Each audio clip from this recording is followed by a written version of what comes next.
नमस्कार, आप देख रहे हैं कैपिटल न्यूज। मैं हूं प्रफुल्ल गिरी। हमारा देश कृषि प्रधान देश है।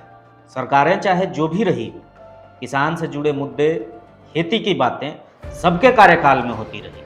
किसानों के लिए कई योजनाएं चलाई जाती रही, लेकिन किसान को लाभ कितना मिल पाता है ये किसी से छुपा नहीं है। आज के दौर में बढ़ती जनसंख्या को देखते हुए खाद्य पदार्थों की मांग को पूरा करना चुनौती बनता जा रहा है, और इस चुनौती को दूर करने का उपाय सरकार ने ढूंढ लिया। ये उपाय है मिट्टी की जांच। मिट्टी की जांच करके ये पता लगाना कि मिट्टी में कौन कौन से पोषक तत्व हैं और यहाँ किन फसलों की खेती करके ज्यादा उत्पादन लिया जा सकता है। मिट्टी की जांच के बाद खेती की जाए तो जहां लागत में कमी आएगी, वहीं ज्यादा उत्पादन से मुनाफा भी ज्यादा होगा। लिहाजा किसान समृद्ध होंगे। लेकिन आपको जानकर हैरानी होगी कि पलामू में पिछले 2 सालों से सॉइल टेस्टिंग बंद है, और जब वजह जानेंगे तो आपके आश्चर्य का ठिकाना नहीं रहेगा। ऐसा नहीं है कि पलामू में लैब नहीं है या फिर सॉइल टेस्ट करने वाले एक्सपर्ट टेक्नीशियन नहीं है। सब कुछ उपलब्ध है। उपलब्ध नहीं है तो वो केमिकल जिसकी मदद से मिट्टी की जांच की जाती है, और अगर कुछ उपलब्ध नहीं है तो वो है सरकारी कर्मियों की कर्तव्यनिष्ठता, जिसकी वजह से पिछले 2 सालों से किसान अपनी मिट्टी की जांच नहीं करवा पा रहे हैं। इस पूरे मामले पर हमने जिला कृषि पदाधिकारी विवेक बिरुआ से बात की।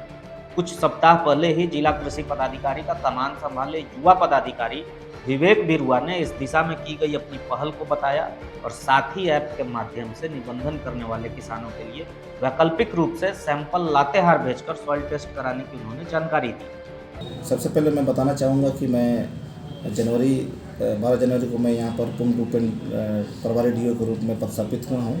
लेकिन जब राज्य स्तर से जो पत्र जारित किया गया था वो 22/12/2023 को प्रचारित किया गया सॉइल टेस्टिंग को लेकर करके, और मैंने अग्रतर कार्रवाई करते हुए उसको 27/12 को ही मैंने केवीके च्यांकी को और ST लातेहार को मैंने इस संबंध में प्रचारित किया। और प्रचारित होने के पश्चात जो है केवीके लातेहार के द्वारा मुझे उसका डिटेल्स प्राप्त हुआ और उसको मैंने STL के रूप में रजिस्टर कर लिया है। चूँकि केवीके पलामू जो है अभी तक हमको किसी प्रकार का इसका सूचना उपलब्ध नहीं करा पाई है, जिस कारण से उसको STL के रूप में रजिस्टर्ड अभी तक हम नहीं कर पाए। इसके अलावा हम लोगों ने इस संबंध में मिनी सॉइल टेस्टिंग लैब को भी एक्टिवेट करने का प्रयास किया, जिसमें हम सभी प्रखंड के ड्यूटी में ATL को प्रचारित किया गया है, ताकि इस सॉइल टेस्टिंग का कार्य को और आगे बढ़ाया जा सके और तत्पर रूप से इसको कार्य किया जा सके। अभी हाल के दिनों में अगर कोई किसान सॉइल टेस्ट कराना चाहेंगे तो क्या उसकी कोई वैकल्पिक व्यवस्था है? बिल्कुल है। हमारा STL जो हमारा साथी ऐप है उसके माध्यम से किसान जो है रजिस्टर कराएं, रजिस्टर करा करके हमारे सैंपल को जिला स्तर तक पहुंचवाएं, हमारे ATM के माध्यम से, कृषक मित्र के माध्यम से पहुंचाएं, ताकि हम उसको STL लातेहार को उस सैंपल को पहुंचा करके उसका टेस्ट कराने का प्रयास करें। आपने सुना, वैकल्पिक व्यवस्था बहाल की गई है। जब से विवेक बिरुआ ने पदभार संभाला तब से किए गए पत्राचार की भी उन्होंने जानकारी दी। लेकिन सवाल है कि पिछले 2 वर्षों में क्या कुछ प्रयास किया गया था? और यह सवाल उन राजनीति करने वाले नेताओं से भी बनता है कि किसान और खेती की बात करने वाले, किसानों के हक अधिकार की बात करने वाले, किसानों के मुद्दे पर सालों मौन क्यों रहते हैं।